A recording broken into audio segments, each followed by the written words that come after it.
Hello everyone, my name is Jayathirtha. I'm a MuleSoft developer working at MakeSense software services.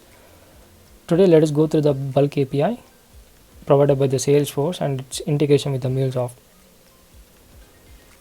So we need the Bulk API in order to process large amount of data efficiently when we are trying to migrate data from one system to the Salesforce, and records are huge in number, like more than 2000, which can be processed efficiently using the Salesforce Bulk API framework.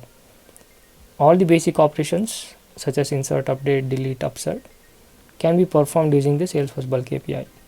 The Bulk API works on asynchronous mode. That means we just need to create the job and upload the data. Finally, at the backend, Salesforce will process them. Currently, there are two versions available in the Bulk API, that is 1.0 and 2.0, with its unique features. The Bulk API are based on REST principles. Currently, Salesforce provides connector with 10.20 as the latest version in the MuleSoft. So this is the flow diagram for the working of Bulk API version 1 and version 2. In version 1, initially we need to create a new job by providing the necessary inputs, like on which object we are processing, and any other fields like upsetting or updating. We need to provide external ID, external field as an input, and the content type. We just need to provide and create a new job. After that, we need to create a batch using the job ID created earlier, and we need to load the data. After loading the data, we need to close the job so that the batch will start processing. After some interval of time, we can check the status for its whether it's successful or not.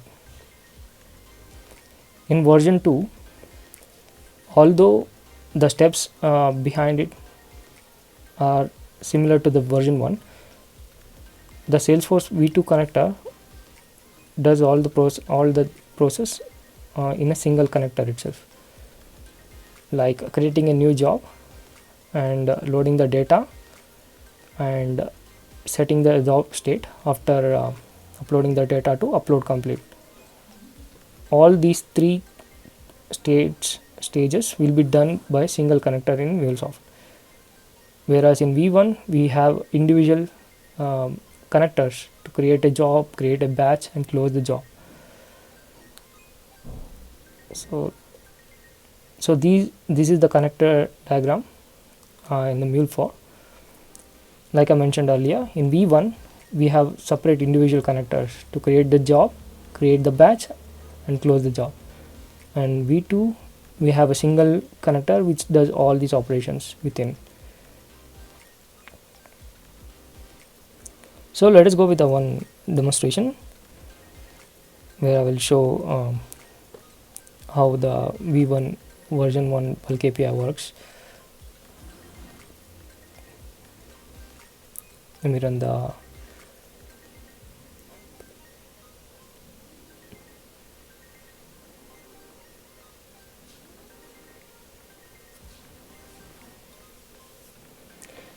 meanwhile I will explain what I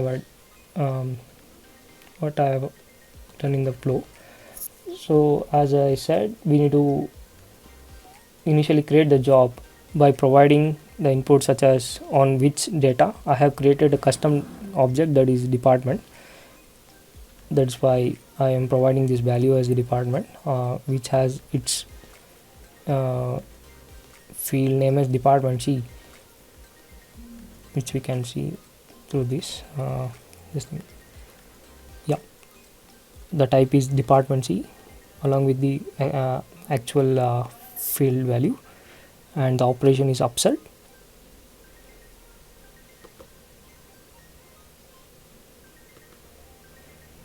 The operation is upsert, and also it can handle other operations. And we need to provide a job request which includes the external ID field. As I'm performing update operation, we need to provide the external ID field value, that is IDC in my case, and the content type is XML, And concurrency mode can be serial or parallel depending on the scenario. It has its own benefits. Currently I have small records, so I'm using serial method. So next thing is create batch, where we will have to provide the job ID, which we have created earlier. Here I'm setting the value to a target, and using that I'm providing that job info value to the create batch connector, where we will upload the actual payload, provide the actual payload.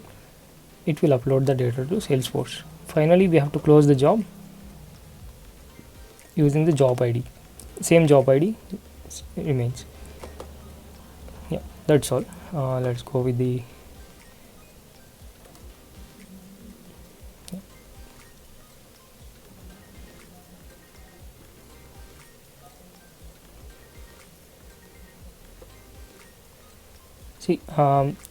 the custom object is very simple. It has one department name and few fields, and the ID is the external ID, which is important while upsetting.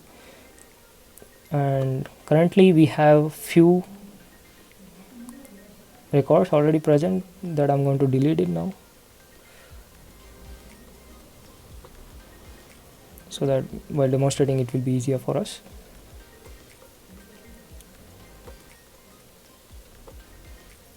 Okay, let it be there for the department 4, department A, B. Let it be there. Let us check one record. So it has department A as a name and ID is 2. It has some 25,000 employees. So let's go and try to offset the value using the version 1 bulk API. The path is like a bulk API v1, and I'm providing the values such as in an array. We need to provide the values in an array itself. The external ID field is IDC. If the value is present, it will update the value, upset will take place. So 4 is already there. Yeah, let me hit the request. Yeah, started processing. So there is an option to check the bulk operation.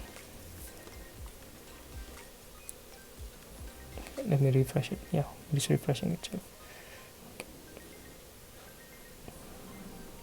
So bulk data load jobs. Here we can see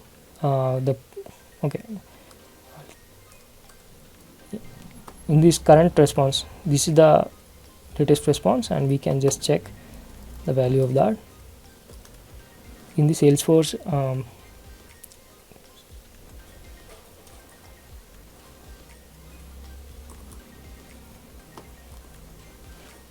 So we are not able to find it because it contains some extra values in the job ID. So we got the job ID. This is old one.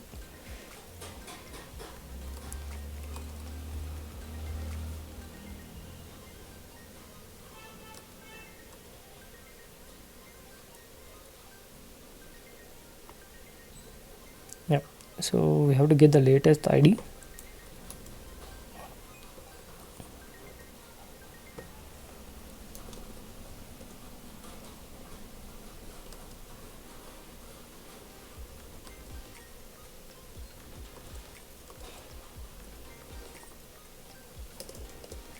Yep, this is the latest one. So we can see all the details such as it was created latest, and the current status is closed, and it is created using v1 bulk version, v1 API, and the operation is upset. 4 types of records were processed. Let us take a look at inside. We can see all the other details, the external ID, the content type, and the mode, concurrency mode. So here we can see these records were processed and no records were failed.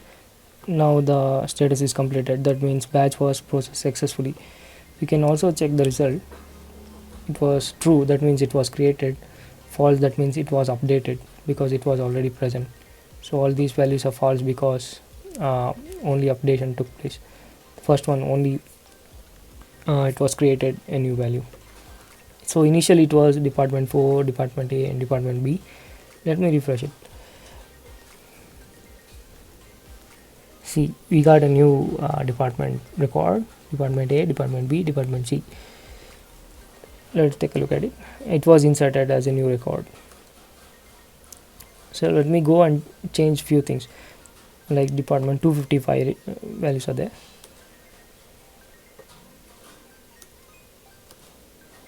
Change it to something like a random value,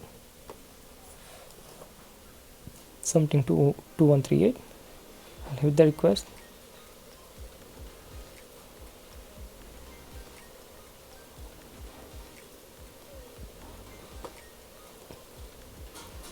So currently the state is queued. Okay, this is ID, job ID, this one. This is the output of the batch connector. That is why we are getting both job ID and also the batch ID. Let me refresh this. Let me try to find it. So this is the latest one. The current status is closed, but we saw it has like queued. Why? Because we did not close it before at the time of create batch. Later on we closed it, so it is still at queued, but we can see the latest status as closed, and you can see the status as completed. I will refresh this. Currently it is 255.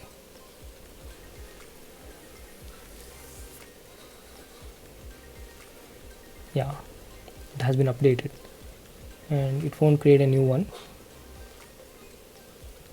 Yeah, there is only one demo department as a record. Rest of them are all updated itself. So this is with respect to V1. Let's go and make a request to the version 2 bulk API. So I'm adding few more and updating a new thing. I will add it. I'll give all in caps updated new. Okay, I'll make it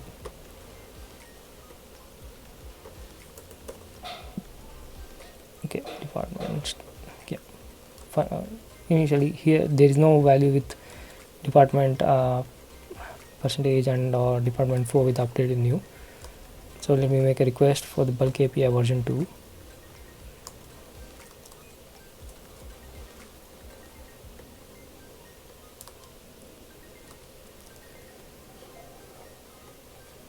Like I mentioned, we need to convert the value which I'm providing as a JSON, but I'm here converting that to CSV format and providing the values in the one single connector bulk version 2.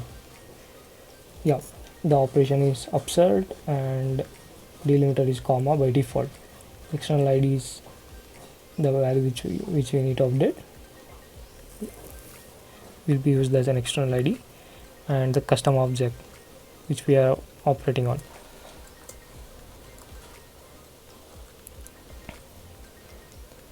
So let us check the status of this. In V2 version V2 we will get the response like this. All the required information and the state is upload complete. For the object department C, the operation is upsert. Here we will get only one thing, that is job ID. We will not get the batch ID.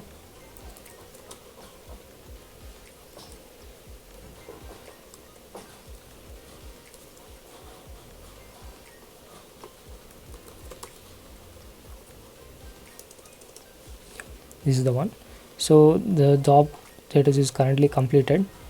Using the V2 version we have done this operation upsert. Only 2 records were processed. Let's take a look at it. Yep, again the content type is CSV and the mode is parallel by default. We don't have any different means to change the concurrency mode in version 2.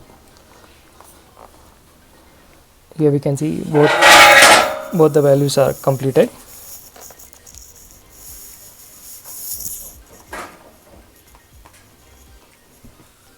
we added department 5 and department percentage. Yeah, we have it updated new, both things are added. Sorry, this one is added and this one is updated. 1992, all the values are populated properly. Initially it was the name department C and 545, the ID C, it updated it. So this is about the demonstration.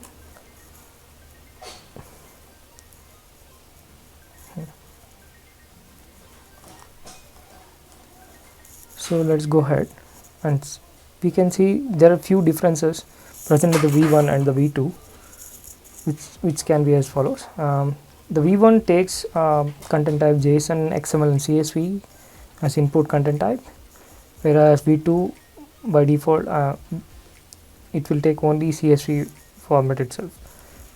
In V1 we need to create job, create batch and close the job manually, I mean using individual connectors,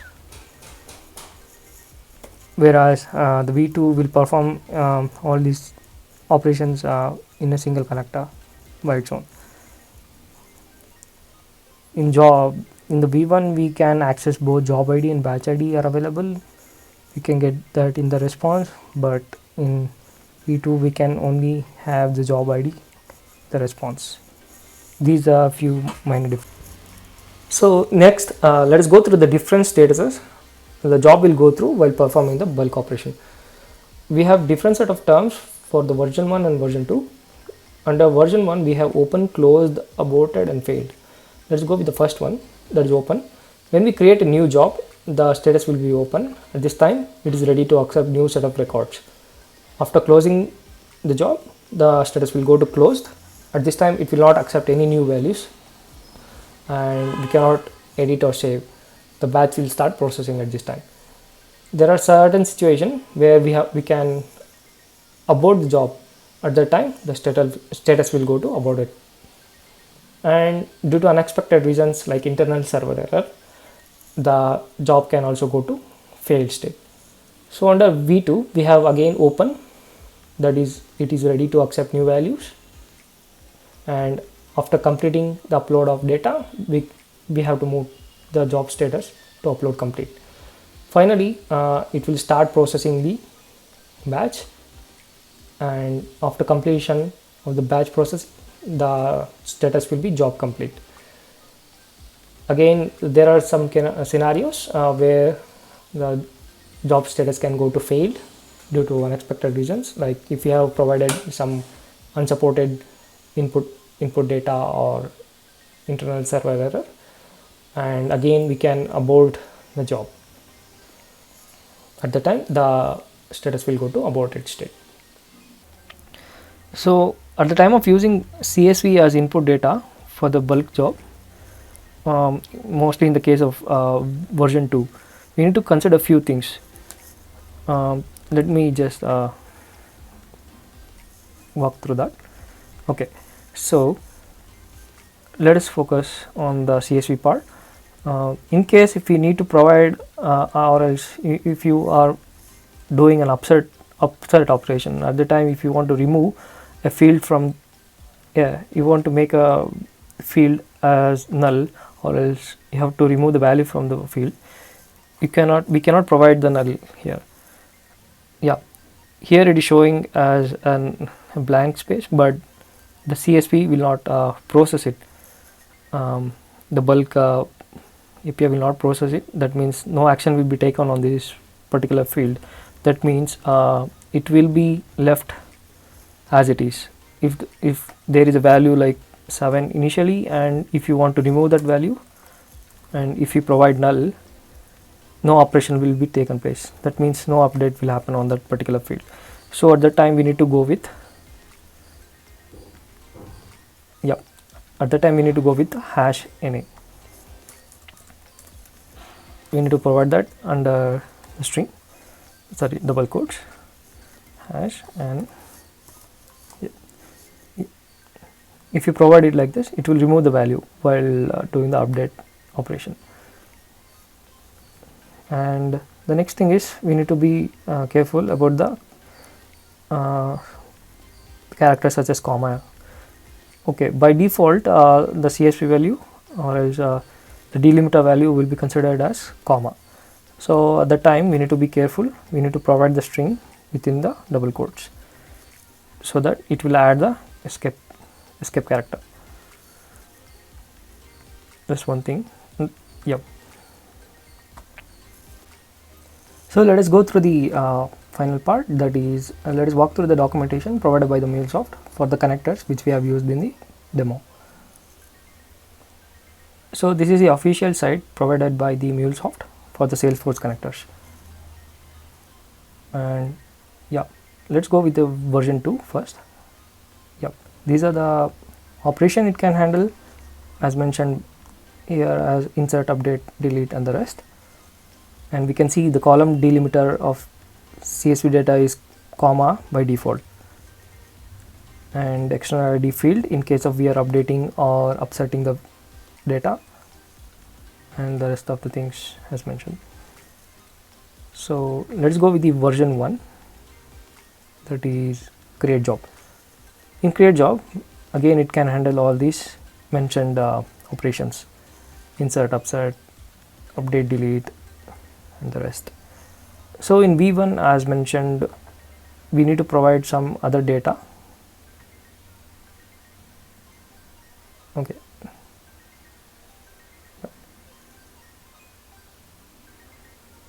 just a minute, it is loading. Here it is. So we need to provide this create job request while creating the job, at the time of creating the job. So we can provide the content type, it can be XML, CSV or JSON and the rest as mentioned, and external ID again for the when updating or upsetting we have to keep this value. And we have the ability to select the concurrency mode, that is parallel or serial or parallel. Yes. And let's go with the create batch connector. So earlier initial stage we will create the job, right? That response we need to provide it while creating the batch. So the input value, input data we are going to provide must be in array. Yeah, that's good with this connector. The final connector is closing the job, and again it requires a job ID that we created initially. And Salesforce connector provides us a lot of operations to be performed. Okay, so that's it for the presentation. Thank you for watching.